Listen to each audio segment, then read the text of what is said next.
Hola, esto es Movie Bucket List y hoy vamos a estar hablando del Diablo Viste a la Moda parte 2.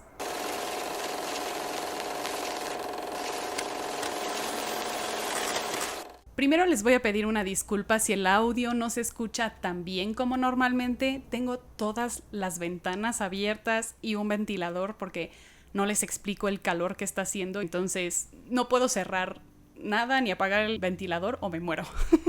Entonces, una disculpa si hay ruido de más en este video. Diablo Viste a la Moda es una película icónica, amada por toda la generación de millennials que la vio y espero que también por la Gen Z y espero que también por los boomers. Me encanta tanto esta película que en mi viaje a Nueva York el año pasado fui a ver dos locaciones. Una, la casa de Miranda, no me dejó pasar obviamente, y la segunda, el edificio donde se supone que está Runway. No podías pasar. Fue decepcionante. Creí que ibas a poder como ver el lobby o algo, pero no, parecía muy corporativo y muy lleno de seguridad.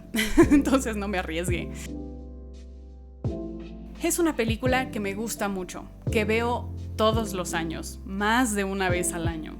Amo a Miranda, amo a Emily, amo a Andy, amo todo lo que sucede en esa película y adoro el final y cómo tiene un viaje del héroe Andy. Por lo tanto, cuando anunciaron la parte 2, no puedo decir que era yo la persona más emocionada del mundo. Estaba emocionada porque amo estos personajes y me encanta ver a Meryl Streep en lo que sea que esté, pero no veía la necesidad de darle seguimiento a esta historia justo porque el final de la primera a mí me parece excelente. No podía imaginarme un mundo en el que Andy volviera a trabajar con Miranda. Me gustaba que siguieran caminos distintos porque son personas distintas. Ahora, sin embargo, ya vi la película y debo de aceptar que me gustó más de lo que estaba yo pensando.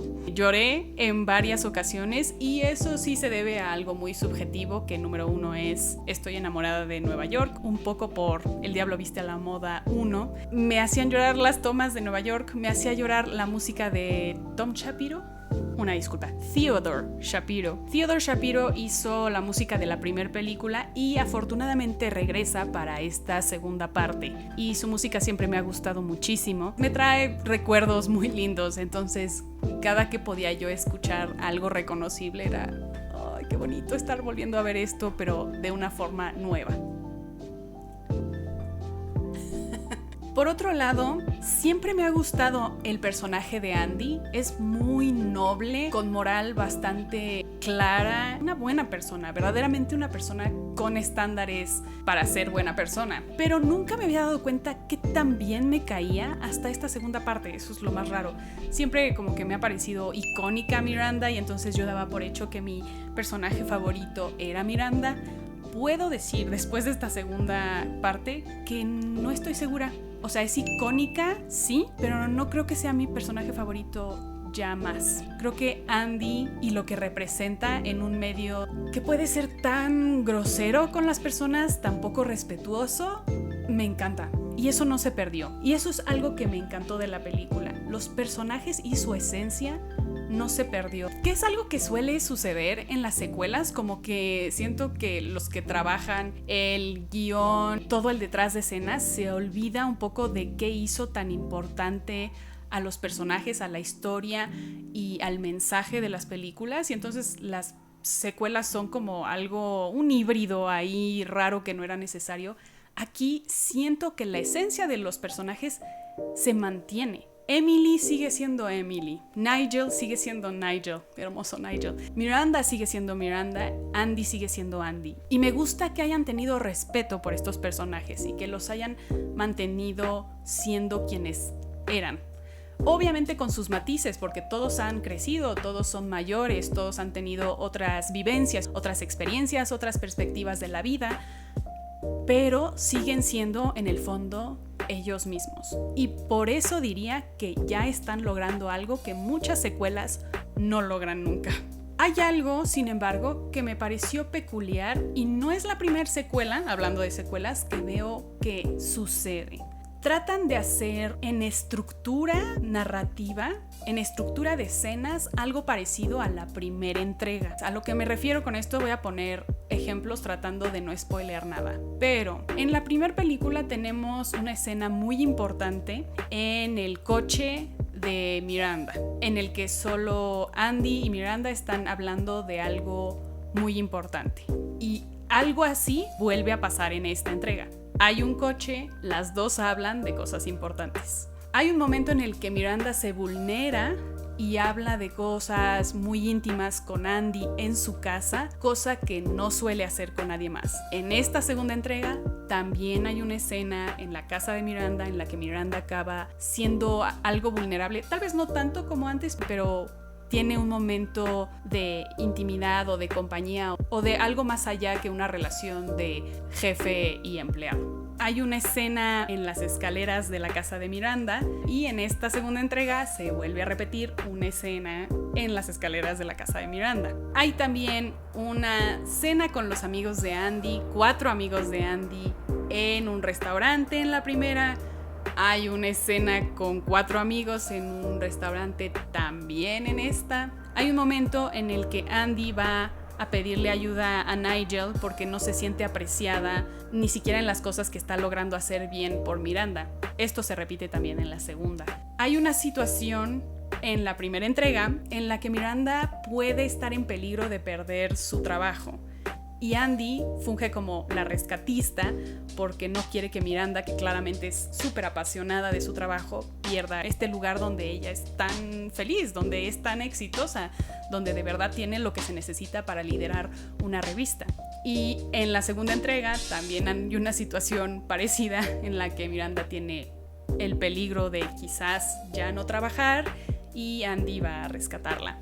Y así puedo mencionar varias, que no quiere decir que se sientan como una copia, pero son paralelismos, entonces se parecen mucho. Y a eso me refiero, no es que sea la misma historia, no es que esté pasando exactamente lo mismo, pero en estructura, lo que les funcionó mucho en la primera entrega, sí lo están repitiendo en la segunda. No creo que de la peor forma, lo he visto hacerse muy mal en Mary Poppins y eso será otro video. Aquí funciona, pero se siente que saben perfectamente qué funcionó en la primera, entonces no querían desviarse demasiado de esa fórmula y dijeron vamos a hacer un poquito esto. Hablando de cosas que se repitieron, también hay montajes que fueron icónicos y siguen siendo icónicos los montajes de la primera película. Entonces estoy muy feliz de que haya habido montajes otra vez, sobre todo porque volvieron a hacer montajes con Vogue de Madonna y nada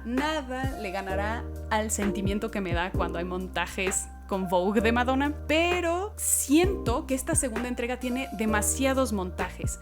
Debería ver la primera para poder decir cuántos hay y contar ambos y comparar a ambos, pero de todas las veces que he visto la primera nunca he sentido que son montajes de más. Y en la segunda sí dije como al tercero ya es suficiente, ya no quiero montajes. O sea, sé que es divertido, es muy dinámico, me encantan los cortes y es rápido y puedes ver muchos cambios de vestuario, por cierto. Ahorita hablamos de los vestuarios, pero ya fue demasiado. Ya llegó un momento en el que dije, creo que ya me cansé de los montajes. Ya sabemos que lo hacen muy bien, pero ya me estoy dando cuenta cuando hay montajes y ese es un problema para la audiencia, cuando ya puedes notarlo porque te saca de la historia. Ya estás consciente de que eres audiencia y es una película, en lugar de estar como inmerso en la historia. Y eso nunca es una buena señal. Ahora sí, los vestuarios. No me imaginaba, la verdad, que me fueran a gustar tanto. Quizás es porque hay muchas series y películas que fueron icónicas en su tiempo. Perdón que estoy diciendo tanto icónica, pero es que esta película literal es icónica y todo es icónico. Hay muchas películas y series que en su tiempo fueron fascinantes en cómo trataron al vestuario. Y un ejemplo que se me ocurre, dos ejemplos que se me ocurren son Gossip Girl y Sex and the City. Sexo en la Ciudad en español. ¿Puedo decir eso en...? No sé si puedo decir esto en YouTube. Tal vez lo voy a tener que... Pip, en la ciudad. Las series originales, el trabajo detrás del diseño de vestuario, de el escoger cada prenda para cada personaje es inmaculado. Prístino es la palabra. Cuando se hicieron las nuevas versiones tanto de Gossip Girl como de Pip en la ciudad, que más bien es ahora And Just Like That, no estoy segura de cómo es el título en español, la ropa se siente artificial, no parece algo que realmente represente ni los personajes, ni sus caracteres, ni que sea aspiracionista para nosotros como audiencia. Como que se pierde ahí algo y estamos muy conscientes que son cosas súper extraordinarias que no te imaginas a nadie realmente usando y que ya se alejan mucho del personaje y más bien son como para darle valor de sorpresa o de wow, mira esta pieza, qué increíble está. Y justo, este es otro punto en el que puede sacar a la audiencia de la historia y te empiezas a dar cuenta que eso ya no lo estaría usando el personaje per se.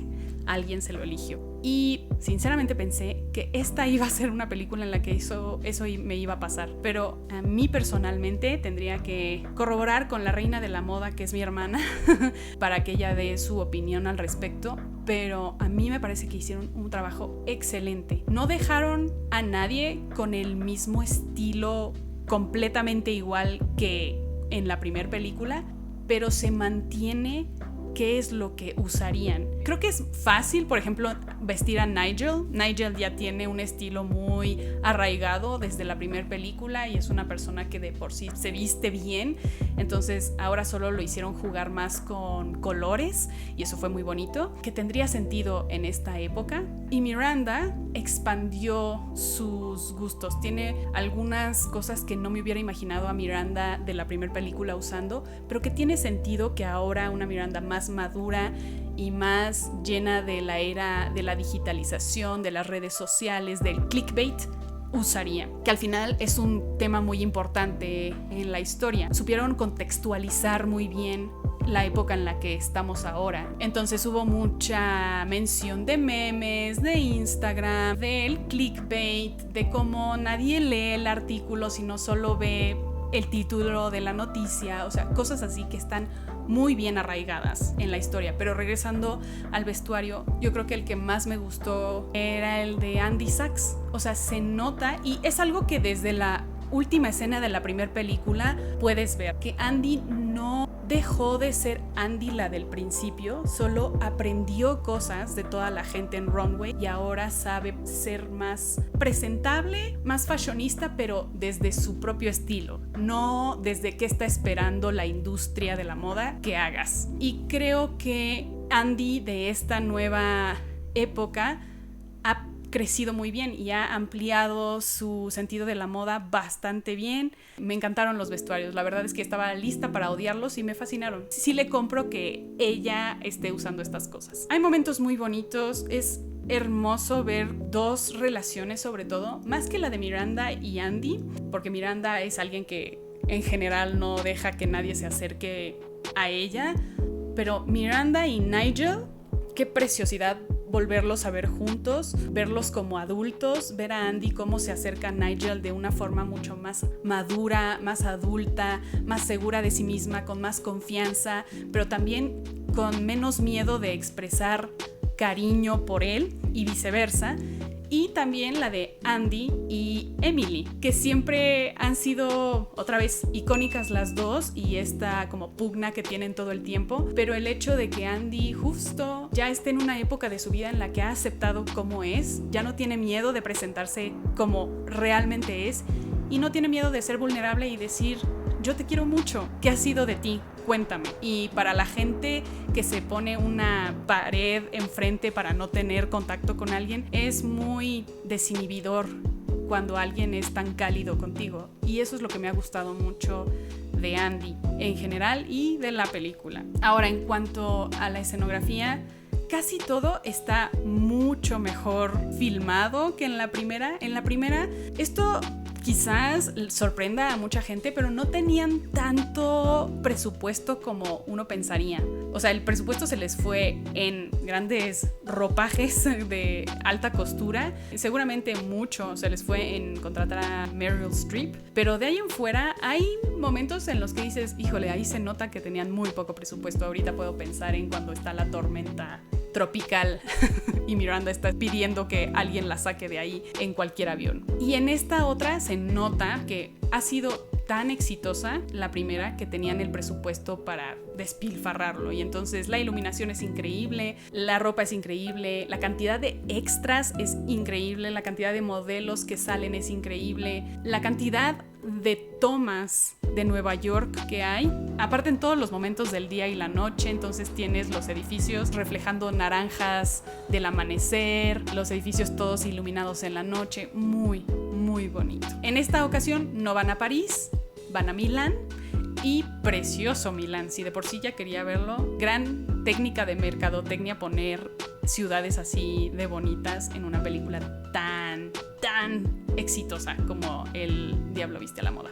Hay solo algunas cosas que sí diría fallaron. Hay un concepto en escritura de guión que se llama Deus Ex Machina, que es decir, cuando algo sucede solo porque le conviene al guión que suceda, entonces realmente no hay ninguna explicación lógica para que suceda, sino lo escribieron así como, y bueno, se resuelve porque tal, y ya. Y hay un personaje que resuelve muchas problemáticas, bueno, no muchas, 2 grandes problemáticas en la película, que nunca se entiende por qué decide apoyar a Runway o por qué decide ayudar a Miranda o a Andy. ¿De dónde sale ese infinito amor por estas 2 mujeres y estas ganas de protegerlas de una industria que se está terminando y que pone tanto a Miranda como directora creativa y a Andy como reportera y periodista en peligro de perder sus trabajos para siempre? Les digo, hay un personaje que ayuda a resolver problemáticas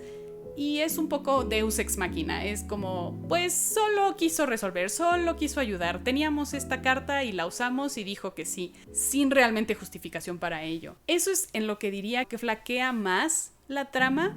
No es como que sea lo peor del mundo, pero siempre es como una forma barata de resolver cosas en una película. Las canciones que usan, otra vez, está Vogue de Madonna, usan a Dua Lipa, a Miley Cyrus, estos son los que me acuerdo en este momento, increíble. Y el hecho de que hayan traído a Theodore Shapiro otra vez para hacer la banda sonora es un detalle que no estaba esperando y que me encantó.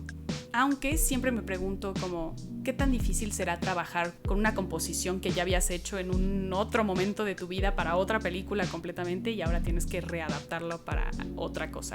Ha de ser difícil, la verdad. De ahí en fuera, yo diría que en general la película funciona muy bien, que los personajes se mantienen fuertes y firmes en sus características y sus personalidades, y eso siempre es muy bonito de ver. Yo sí diría, vayan a verla. Tal vez no es la mejor película que van a ver en el año, pero si son muy fanáticos de la primer película, no creo que se vayan a decepcionar con esta.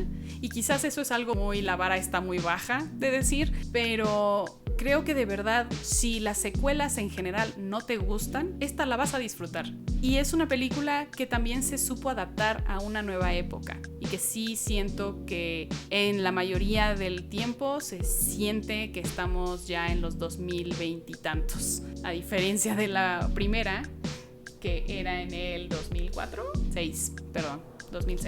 Regresando a lo de icónica, esta película sigue siendo icónica 20 años después, y lo que han logrado con esta segunda entrega es que sea algo que genuinamente se sienta como una continuación y que se sienta que respeta la primer película. Y eso para mí es lo más importante, porque la mayoría de las secuelas no respetan la primera entrega, no respetan nada, ni la historia, ni lo que se descubrió en la historia, ni lo que se descubrió en los personajes, ni lo que conocimos de ellos, nada.